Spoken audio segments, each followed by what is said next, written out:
quando a gente escolheu o nome dessa série, né, dessa mensagem, desculpa, Livrai-nos do Mal, eu imagino que alguns de vocês, imediatamente, pensaram que talvez eu fosse falar de política, né, das polarizações que estão acontecendo nos dias atuais, que eu vou falar, na cabeça de alguns o mal está de um lado, né, na cabeça de outros o mal está de outro lado, então qual será que é o mal que o pastor vai falar hoje à noite? Não é sobre isso que eu vou falar, mas tem a ver com isso. Sabe por que tem a ver com isso? Porque eu estou nas redes sociais, como a maioria de vocês também, a gente precisa se comunicar e etc. E eu tenho visto amigos meus assim, do coração, mas se degladiando nas redes sociais. Eu não sei se são só meus amigos que são assim, os de vocês também são assim? Sim ou não? Mas assim, eu tenho amigos que assim, acho que o cara tira o dia para ficar no Facebook falando mal do outro candidato. No primeiro turno eu não sabia nem que a pessoa ia votar, mas ela só falava mal do outro, e vídeo, e compartilhava isso, e fake news, e não sei o quê, e uma raiva, assim, aí, sabe, qualquer pessoa que posta uma coisa contrária, né, é metralhada, né, com palavras e tudo. Hoje em dia tem um monte de guerreiro, né, valente dos 10 dedos, né, 10 não, a gente digita com 3, 2? 2. Está diminuindo, né, cara? E essa loucura que está, né? A gente parece que não admite ninguém que pense diferente da gente. Então, esse é o único paralelo que tem com o assunto de hoje, que assim, às vezes, essa maldade, como disse a Jane aqui agora há pouco, está dentro de nós. É o pecado que ainda resiste dentro de nós, que nos faz agir dessa forma, diferentemente do que a Jane falou aqui, daquele coração de criança puro, ingênuo. Parece que o nosso coração nos faz... Eu falo por mim, vou ser sincero, tem hora que eu vejo uma postagem que dá vontade, nossa, me dá uma coceira no dedo, no computador, de não ir lá e responder. Acho que sou só eu, né? Sou só eu? Sou só eu. Tá, dá uma coceira, mas o que eu faço? Eu falo, não vou entrar numa briga, imagina, né? Não é só pelo que eu faço, mas assim, porque não tem sentido, né? Mas dá essa coceirinha, é alguma coisa lá dentro que às vezes quer vir à tona e, sabe, destruir o outro e fazer mal para o outro. Então essa maldade às vezes resiste dentro de nós. Então é desse mal que nós estamos querendo nos livrar hoje. E por isso o nome dessa mensagem, livrai-nos desse mal que vive dentro de nós. Aí quando você quer ficar livre desse mal, você tem duas opções. Principalmente e obviamente, quem procura uma igreja para se livrar desse mal, né, desse pecado que vive em nós. Você tem duas opções. É como se você estivesse numa estrada e tivesse uma encruzilhada, uma bifurcação. De um lado tem a religião, o que ela te oferece. Talvez a melhor palavra não fosse religião, fosse religiosidade. Do outro lado, o que Jesus oferece. Tá, nesse momento talvez seja um pouco confuso, mas como assim? Cristo e religião não é a mesma coisa? Às vezes às vezes não é. Então, o caminho da religião, da religiosidade, é o mais óbvio e o mais fácil. Eu dediquei uma mensagem quase toda a isso recentemente. O caminho da religiosidade são práticas que você passa a fazer para você se sentir bem consigo mesmo. Para você não achar, para você se sentir perdoado, para você não se sentir tão culpado, para você achar que, descobrir que está tudo bem entre você e Deus. Então, a religião te dá algumas práticas. Então, você começa a praticar a religiosidade, você não mata, não matarás, se você não rouba, você não adultera, mentir de vez em quando, né, quando é necessário, mas você, sabe, começa a tomar alguns cuidados, aí você começa a ir à igreja, você oferta, e talvez uma ou outra coisa, aí você serve, de vez em quando você até ajuda, né, no dia da cesta básica, você traz uma cesta básica, e aí isso te dá uma sensação de que está tudo certo entre você e Deus. Te dá um certo alívio. Você fala, bom, eu estou fazendo tudo certinho, portanto, está tudo bem entre mim e Deus vai me ajudar. Ok. Só que a hora que a coisa pega, a hora que você tem uma desilusão forte, a religiosidade não tem força suficiente para te manter de pé. A hora que você bate a cara contra o muro, a hora que a vida te dá uma rasteira, a hora que você se sente decepcionado com as pessoas, com a igreja, com as coisas que acontecem na sua vida, que você não estava esperando, as surpresas. A hora que acontece isso, a religiosidade não tem sustentação, força suficiente para te manter em pé, e você cai. E aí, quando você cai, você fala assim para si mesmo, eu estava fazendo tudo tão certinho. Por que isso aconteceu comigo? Estava indo na igreja, não estava adulterando, não estava roubando, não estava matando ninguém, estava até dando dízimo. Nunca tinha dado dízimo, comecei a dar o dízimo, esses últimos 6 meses até estava dando dízimo. Como que isso pode ter acontecido comigo? Provavelmente, a culpa é de Deus. Então Deus se distraiu, não está atento à minha vida. E aí você se decepciona, você se frustra. E acontece, como nós vimos no testemunho anterior, né, você se desilude e aí você vai procurar um outro caminho, longe da igreja. Ok, esse é um lado da estrada. O outro lado da bifurcação é Cristo, é Jesus Cristo. Jesus, quando andou aqui sobre a terra, ele falou uma coisa muito simples, que todos, ou a maioria de vocês conhecem. Jesus falou assim, olha, quando você estiver frustrado, desanimado, cansado de tudo isso aí, oprimido na sua alma, quando você estiver assim, vem até mim, e eu te darei alívio e te darei descanso. Você fala, mas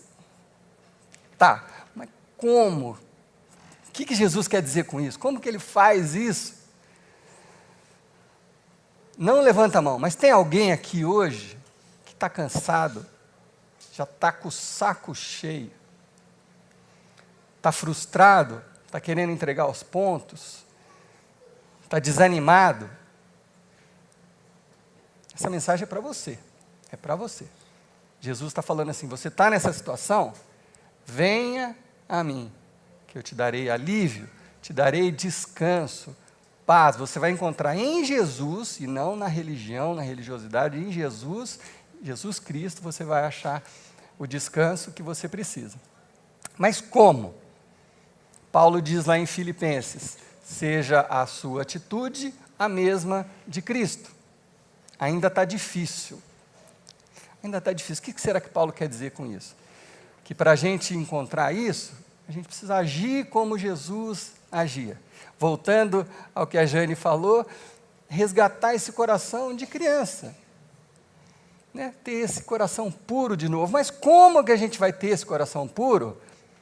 Se a Jane falou que a gente se machuca nessa vida, e essa vida vai criando cicatrizes em nós, você vai enfrentando problemas, como a gente viu no testemunho. Imagina o que a Ju vivenciou dentro da casa dela.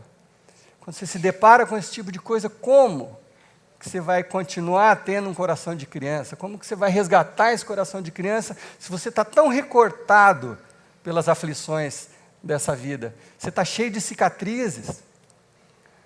Você já viveu 20, 30, 40, 50 anos e a vida te maltratou, e você está todo recortado. Como que você pode resgatar essa bondade, essa pureza dentro do seu coração? Bom, A Bíblia nos diz, o apóstolo Paulo nos diz através das suas cartas, ele diz que isso é possível. Que isso é possível. Então, o primeiro texto que eu quero compartilhar com vocês está no livro de 2 Coríntios, no capítulo 4. Paulo vai dizer o seguinte, que sim, é possível que dentro desse corpo, dentro dessa alma cicatrizada, machucada, doente, é possível habitar nessa alma um tesouro muito valioso, que de dentro para fora provoca qualquer tipo de transformação, que te dá descanso, que te dá alívio. Paulo vai falar sobre isso. No versículo 6 do capítulo 4 de 2 Coríntios, Paulo diz assim, olha, porque o próprio Deus que disse que das trevas resplandeça a luz. Quer dizer, que essa luz de Cristo, ela pode resplandecer lá do meio da escuridão, onde já não há mais esperança, onde você já entregou os pontos, naquela caverna que você se trancou da sua mente, do medo, das frustrações, ali dentro, naquelas trevas, a luz de Cristo pode resplandecer. Das trevas resplandeça a luz. Ele mesmo, Deus, brilhou em nossos corações para a iluminação do conhecimento da glória de Deus na face de Cristo. Então, esse versículo é para mostrar que Deus está falando que através de Cristo, que é o segundo caminho da bifurcação, através de Cristo, essa luz pode brilhar dentro de nós, de cada um de nós. O que Deus está falando aqui através de Paulo é que, assim, existe a possibilidade desse tesouro maravilhoso habitar num corpo todo cicatrizado, todo quebrado. É disso que Paulo está falando. Então ele diz no versículo 7, ele nos lembra, mas nós temos esse tesouro em vasos de barro. É aqui que Paulo está deixando claro isso que eu estou tentando compartilhar com vocês. Quando você tem um tesouro, você recebeu, caiu de uma herança, alguma coisa, um grande tesouro material, barras de ouro, você tem 10 barras de ouro, ótimo. O tesouro são as barras de ouro, e não o lugar que você guarda. Então, assim, você pode ter na sua casa o cofre mais maravilhoso, colorido, na sua parede, grande, com 3 segredos para que você possa abrir aquele cofre, aí você abre ele e está vazio. E você pode ter essas tantas barras de ouro e esse dinheiro embaixo do colchão, né? Como a gente às vezes vê os mais antigos. Quer dizer, o valor, não adianta nada aquele cofre bonito com 3 travas, sem nada dentro. O valor está no tesouro e não no vaso que recebe o tesouro. É isso que Paulo está falando. Esse tesouro pode sim habitar em nós, quebrados, cicatrizados, machucados, frustrados, decepcionados. Esse tesouro pode habitar dentro de nós. Esse tesouro pode habitar, é isso que Paulo está falando aqui. E eu sou uma pessoa cheia de cicatrizes.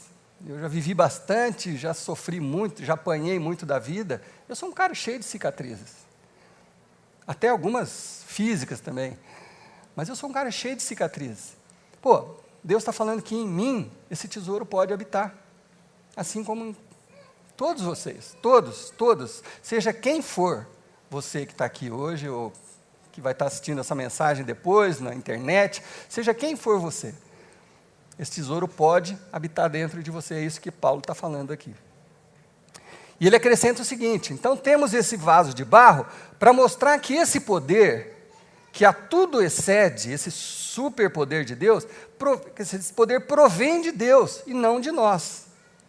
Entende? Então, assim, o vaso que vai abrigar esse poder não é tão importante quanto o poder que vai estar dentro dele, que vai viver dentro dele. Esse poder vem de Deus, que vive dentro de nós. Então, esse é um paradoxo espiritual.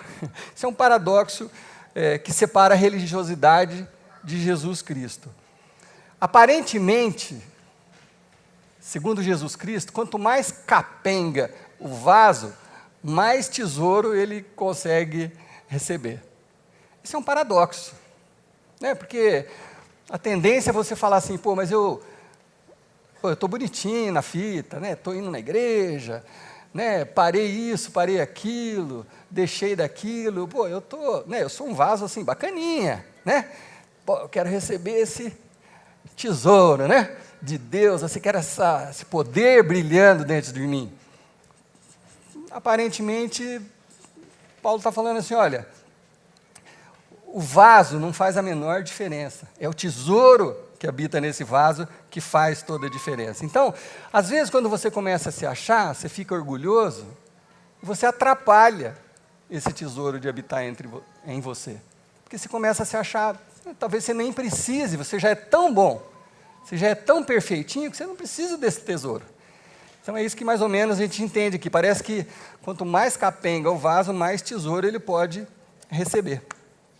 O próprio apóstolo Paulo era um sujeito cheio de cicatrizes na vida. Ele mesmo, que está falando sobre isso, ele declara numa outra passagem que ele diz assim, quando eu sou fraco, quando eu me sinto quebrado, arrebentado e diminuído, aí é que eu sou forte. É outro paradoxo, mas como assim, Paulo? Como assim, né? Parece que não dá para a gente entender. E ele fala assim que esse poder, ele se aperfeiçoa nas fraquezas. É muita novidade, né? Se você realmente, não que é a primeira vez que você esteja ouvindo isso, mas talvez seja a primeira vez que você esteja entendendo isso. E talvez seja a primeira vez que você possa tentar colocar isso em prática. Né? É muito ousado isso, esse poder se aperfeiçoa na fraqueza, então não é o vaso que importa. Então, quer ver, o próprio Paulo falando sobre isso, ele narra um fato aqui, no próprio livro de 2 Coríntios, no capítulo 1, Paulo diz assim, irmãos, não queremos que vocês desconheçam as tribulações que sofremos na província da Ásia, as quais foram muito além das nossas capacidades de suportar, a ponto de perdermos a esperança da própria vida. Paulo está dizendo, o apóstolo Paulo, o maior evangelista da Bíblia, da época que que o Novo Testamento foi escrito, o homem que escreveu mais livros da Bíblia, ele está falando assim que ele chegou num ponto que ele estava tão cansado que ele chegou a considerar que não viver podia ser melhor do que viver. Talvez alguns de nós já tenhamos feito essa consideração dentro das nossas mentes, né? Paulo chegou nisso, olha, as aflições, as tribulações foram muito além da nossa capacidade de suportar. A gente perdia a esperança da própria vida. E aí ele continua, ele fala, de fato, já tínhamos sobre nós a sentença de morte. Assim, eu já estava achando que era o fim mesmo. Mas para quê? Para que não confiássemos em nós mesmos, mas em Deus que ressuscita os mortos. Quer dizer, ele estava arrebentado, muito quebrado, a ponto de falar assim, olha, eu acho que talvez seja melhor não viver do que viver. E quando ele estava lá, destruído, quebrado, nessa hora, que é a hora de confiar em Deus, porque esse poder derramado sobre cada um de nós, que vive em nós, colocado no nosso vasinho quebrado, é o que nos ressuscita, que a palavra que ele diz é, mas em Deus que ressuscita os mortos. Se Deus é capaz de dar vida a alguém que já morreu, Ele não vai levantar você do seu trauma, do seu desespero, da sua agonia? Claro que vai. Então, tem uma citação de um cara que eu gosto muito, ainda gosto de ler, eu li muito há uns anos atrás, o Watchmani, ele diz assim, não há uma alma cujo vaso de barro seja tão de barro que o tesouro não possa aparecer nele. Não há uma alma sequer que o barro seja, que o corpo, as cicatrizes sejam tão ruins, tão de barro, que não possa aparecer esse tesouro dentro dele. Isso serve para cada um de nós aqui. Não tem nenhum vaso aqui suficientemente quebrado que não possa receber esse tesouro.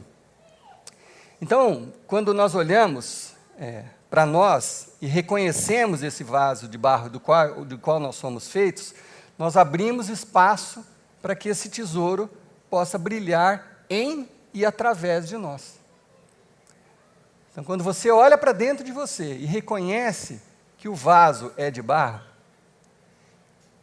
aí você abre uma possibilidade para que esse tesouro possa brilhar em você e através de você. Então, algumas pessoas, às vezes, vêm falar comigo, mas, nossa, eu estou orando há tanto tempo, Deus não ouviu a minha oração, agora eu estou cheio de dúvidas, será que Deus está me ouvindo? Ou será que Ele está aí? Será que eu confio? Bem-vindo ao vaso de barro da dúvida. Vocês acham que eu não tenho dúvida? Você acha que porque eu venho aqui domingo e ensino o pouco do que eu sei, você acha que eu não tenho dúvida? Eu tenho muitas dúvidas. Talvez quanto mais, em qualquer tipo de assunto é assim, quanto mais você estuda, mais dúvidas você tem. Eu sou um vaso de barro. É o tesouro que habita em mim que é importante, não o vaso. Bem-vindo. Você tem dúvida? Eu também tenho. Nós somos todos cheios de problemas, de dores, de cicatrizes, de dúvidas, de medos. Todos nós. Você acha que eu não tenho medo? Tem momentos da minha vida que eu tenho medo. Você acha que eu não tenho insegurança? É lógico que eu tenho. Bem-vindos ao vaso de barro, do qual nós somos todos feitos. Uma vez o próprio apóstolo Paulo orou a Deus para que Deus curasse uma doença dele. A Bíblia não deixa claro qual era esse mal que o Paulo tinha, né? Existem especulações, mas nada muito claro, mas ele tinha alguma coisa que o fazia sofrer, né? E Paulo diz que orou 3 vezes para que Deus tirasse aquilo do corpo dele, aquela doença, aquele espinho na carne que ele fala, né?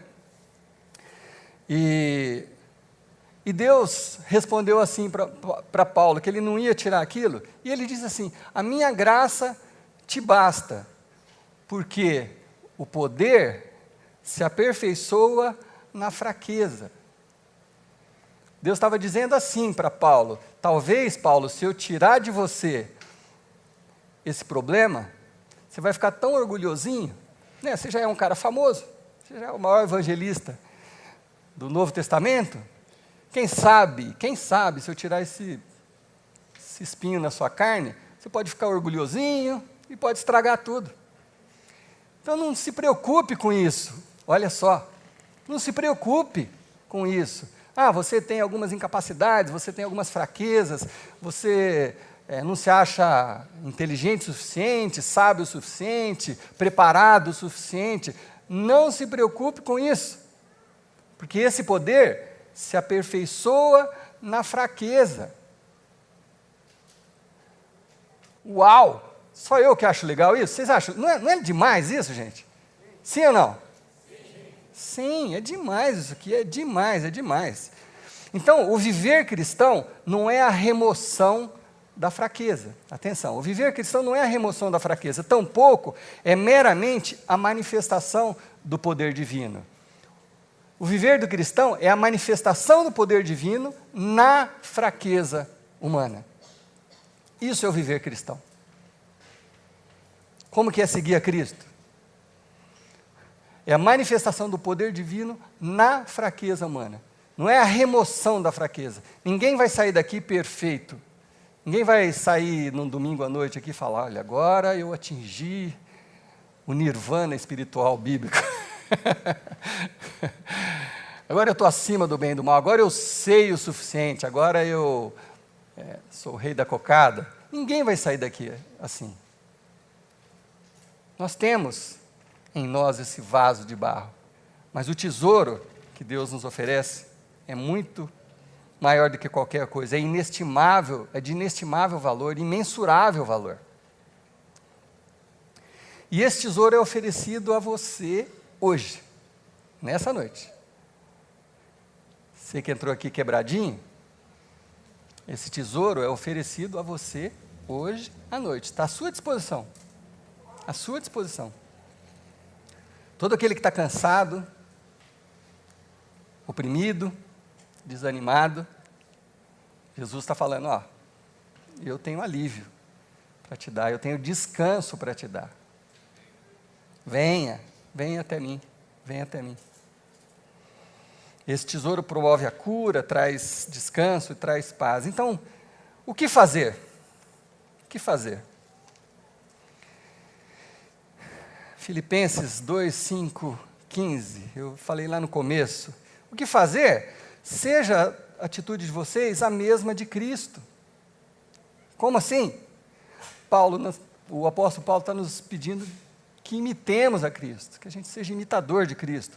Que seja a atitude de vocês a mesma de Cristo, que embora sendo Deus, não considerou que o ser igual a Deus algo que deveria pegar-se. Jesus era Deus. Jesus veio de Deus. Ele podia chegar aqui numa postura completamente arrogante. Ele não se apegou a isso. Mas esvaziou-se a si mesmo, vindo a ser servo, tornando-se semelhante aos homens. O próprio Jesus, aquele que nunca pecou, ele se esvaziou. Ele se esvaziou para que habitasse nele esse tesouro. E sendo encontrado em forma humana, Jesus humilhou-se a si mesmo e foi o quê? Obediente até a morte, morte de cruz. Confiar em Deus significa ser obediente. Talvez você não precisa chegar à morte, nem à morte de cruz, mas é obedecer mesmo quando você não está entendendo. Mesmo quando não está claro a coisa, quando você está confuso, quando você está com dúvida, não, eu vou escolher confiar, vou escolher ser fiel, vou escolher ser obediente, como Jesus fez isso, fez assim. E aí esse tesouro habita em você, mesmo com as suas fraquezas, mesmo com os seus medos, mesmo quando a fé estiver desse tamanhozinho. É o vaso de barro, mas está ali. Confie, obedeça. Por isso, porque Jesus fez isso, o que aconteceu? Porque Jesus estava obediente, humilde, Deus o exaltou à mais alta posição e lhe deu o nome que está acima de todo nome, para que ao nome de Jesus se dobre todo o joelho, no céu, na terra e debaixo da terra, e toda língua confesse que Jesus Cristo é o Senhor, para a glória de Deus Pai. Amém? Amém. Simples assim. Jesus se esvaziou, se humilhou e toda a glória foi dada a Jesus. Esse poder foi outorgado por Deus a Jesus, depositado em Jesus e está à nossa disposição, se a gente tiver a mesma atitude que teve Cristo. Então nós precisamos, eu e você, precisamos de um Salvador todos os dias. Todos os dias. Não é uma coisa que acontece hoje e aí já está resolvido para o resto dos tempos. Não, eu preciso de um Salvador todos os dias. Amanhã, provavelmente, eu vou abrir meu Facebook e vou ter um impulso de reagir a alguma coisa. Um impulso. Eu vou tentar lembrar assim, puxa vida, seja a sua atitude igual a de Cristo. Seja obediente, seja fiel, confie.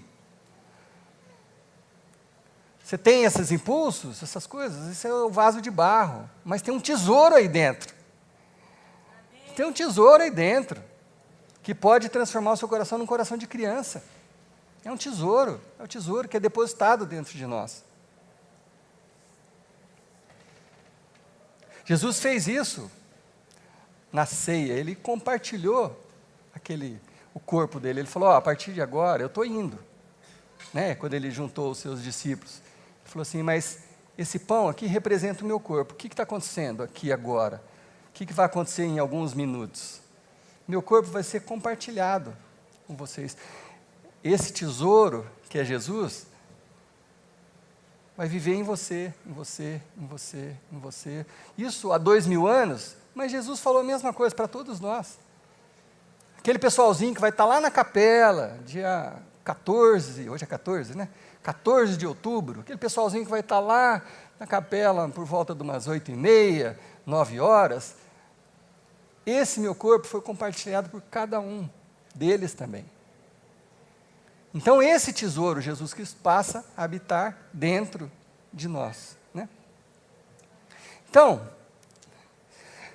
Deus fez isso, exaltou Jesus à glória e quer fazer isso com a gente. Então, o que fazer? Respondendo a pergunta.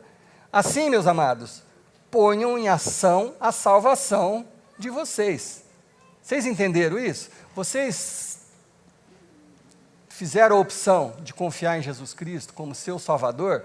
Ponham em prática, ponham em ação, ajam, façam isso, pratiquem a salvação. A salvação não é uma coisa que você sente. A salvação é uma coisa que você faz, você recebe e isso te leva a reagir todo dia. Todo dia você precisa de um Salvador. Não é que você todo dia precisa aceitar Jesus, não, mas todo dia você precisa de um Salvador. Todo dia. Porque seu vaso é de barro, e o meu também é. Então, ponham em ação a salvação de vocês. Para quê? Para que venham a tornar-se puros. Olha só. O que é tornar-se puros? É voltar a ter um coração de criança. Fazendo isso, seguindo a Jesus, colocando em ação a sua salvação, você pode se tornar puro. Você não é puro porque você nasceu puro. Se fosse para eu ser puro por méritos meus, já era impossível. Já passei por tanta coisa, não daria, impossível. Mas eu posso conquistar essa pureza através de Jesus Cristo. Através de Jesus Cristo, para que você possa se tornar puro, irrepreensível, filhos de Deus inculpáveis. Esse é outro ponto fundamental. A culpa é um negócio que acaba com a gente. Você conviver com uma culpa destrói.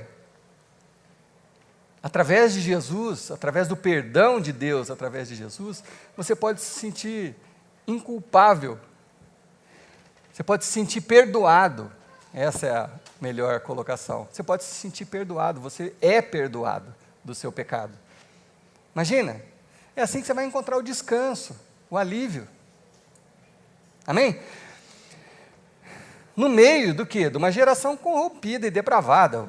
Paulo escreveu isso há 2000 anos, a gente sabe que as coisas parecem que só vão piorando, né? Não é que a gente vai se isolar no mosteiro, agora a gente vai se isolar aqui na capela, vamos trancar a porta aqui, agora só entra cristão, né? Vamos ficar aqui protegido. Não. Você vai continuar convivendo com pessoas escrupulosas ou não escrupulosas, do mal, do bem, você vai continuar vivendo com um tesouro dentro de você. Paulo já estava prevendo isso. Viver assim, tornar-se puros e irrepreensíveis, no meio, filhos de Deus inculpáveis, no meio de uma geração corrompida, depravada, na qual vocês o quê? Brilham como estrelas no universo. Amém? O convite é esse. O convite é esse. O vaso é de barro, mas o tesouro é um tesouro transformador, que pode trazer luz para as suas trevas e fazer com que você brilhe como as estrelas do universo. Quer dizer, através, às vezes, até das rachaduras, das cicatrizes, essa luz que está aqui dentro pode atingir outras pessoas. Ela vai brilhar em você, te dando descanso, paz, alívio, como pode brilhar nos outros. Amém? Posso orar com vocês?